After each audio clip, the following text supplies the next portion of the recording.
खबर जो निष्पक्ष है, खबर जो निडर है, खबर जो उठाती है आपकी आवाज। खबर 7C, खबर जो सच है। नमस्कार, मैं विशाल पटेल, खबर 7C न्यूज चैनल में एक बार फिर से आपका स्वागत है। आइए ले चलते हैं उत्तर प्रदेश की कुछ खास खबरों की ओर। खबर गाजीपुर से, जहां अखिल भारतीय वर्ष यादव महासभा के तत्वाधान में एक मीटिंग की गई, जिसको लेकर कि पप्पू यादव ने मीडिया कर्मियों को बताया कि कुछ लोग हमारे संगठन का नाम बदनाम करना चाह रहे हैं। हमारे संगठन में मिलता जुलता है, इसके खिलाफ है और हम कतई बर्दाश्त नहीं करेंगे। पप्पू यादव ने साफ साफ कहा कि हमें इनकी शिकायत गाजीपुर जिलाधिकारी और पुलिस अधीक्षक से कर दी है।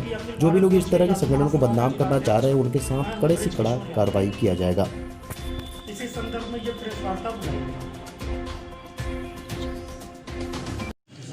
आज ये प्रेस कॉन्फ्रेंस इस संदर्भ में बुलाई गई है कि 29 मार्च को कुछ कतिपय लोगों द्वारा एक कार्यक्रम का आयोजन किया जा रहा है, जिसमें हमारे संगठन का नाम लिया गया है, अखिल भारतवर्षीय यादव महासभा।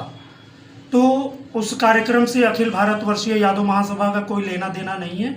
समाज को ये मैसेज देना चाहते हैं हम कि अखिल भारतवर्षीय यादव महासभा उस कार्यक्रम की जिम्मेदारी और जवाबदेही नहीं लेता है। आगे आप क्या करेंगे इसके खिलाफ? ये जो मामला है ये कैसे संज्ञान में आपके आया और किस तरह से संज्ञान में इसको आप ले रहे हैं?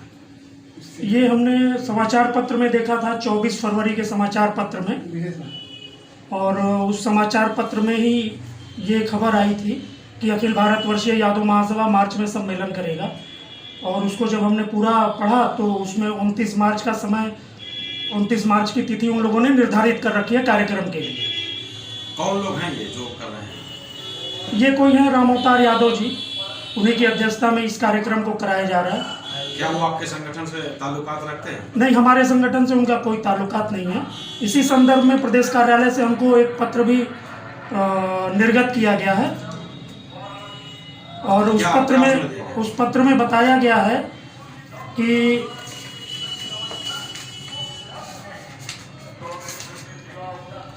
ये पत्र निर्गत हुआ है मुख्य महासचिव उत्तर प्रदेश, अखिल भारतवर्षीय यादव महासभा के मुख्य महासचिव उत्तर प्रदेश के अरुण यादव जी के द्वारा ये पत्र जो है निर्गत किया गया है।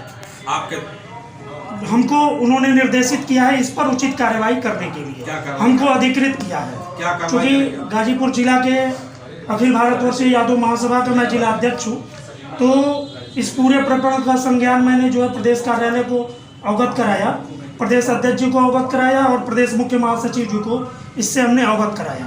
तो वहाँ से हमको ये पत्र प्राप्त हुआ और उसमें लिखा गया है कि उस उपरोक्त प्रकरण में जो भी कार्रवाई हो उसके लिए मुझे अधिकृत किया गया है। क्या अब तक कार्रवाई की गई है? अभी तक जो हमने कार्रवाई की है उसमें सारी चीज़ों का उल्लेख करते हुए समाचार पत्र और प्रदेश कार्यालय से जो हमको पत्र प्राप्त हुआ है, इन सारी चीज़ों का उल्लेख करते हुए माननीय जिलाधिकारी महोदय, माननीय पुलिस कप्तान महोदय, माननीय उप जिलाधिकारी महोदय और माननीय सदर कोतवाल महोदय को पत्र के माध्यम से सारी वस्तु स्थिति को हमने अवगत करा दिया है। इस तरह के जो कारनामे हो रहे हैं, जो दिखाई दे रहे हैं, तो क्या यादव महासभा को फाड़ करने की कोशिश की जा रही है कि आपके नाम को भुनाया जा रहा है? देखिए, फाड़ करने की कोशिश नहीं ये की जा रही है, चूँकि अखिल भारतवर्षीय यादव महासभा 1924 में स्थापित हुआ था और 1936 में इसका पंजीकरण हुआ है, 27/10/1936 को। तो ये एक बहुत ही पुराना संगठन है और बहुत मजबूत संगठन है। इसको फाड़ना और तोड़ना तो किसी के बस की बात नहीं है। हाँ, ये है कि ये जो नाम है, ये नाम बहुत बड़ा है। इस नाम का कुछ लोग लाभ लेना चाहते हैं और उसी के जरिए अपने आप को स्थापित करना चाहते हैं या अपनी कोई पहचान बनाना चाहते हैं। तो ये पॉसिबल, ये संभव नहीं है। क्या मतलब ये 420 आपके मतलब संगठन के साथ किया जा रहा है, तो इस तरह की भी कार्रवाई की जाएगी आपके द्वारा? देखिए, हमारे संगठन के साथ वो 420 क्या करेंगे, लेकिन वो कहीं ना कहीं अपने लिए खुद एक परेशानी का सबब वो तैयार कर रहे हैं और मैं उनसे विनम्र निवेदन करूंगा कि ये जो वो काम कर रहे हैं इसको वो तत्काल बंद कर दें।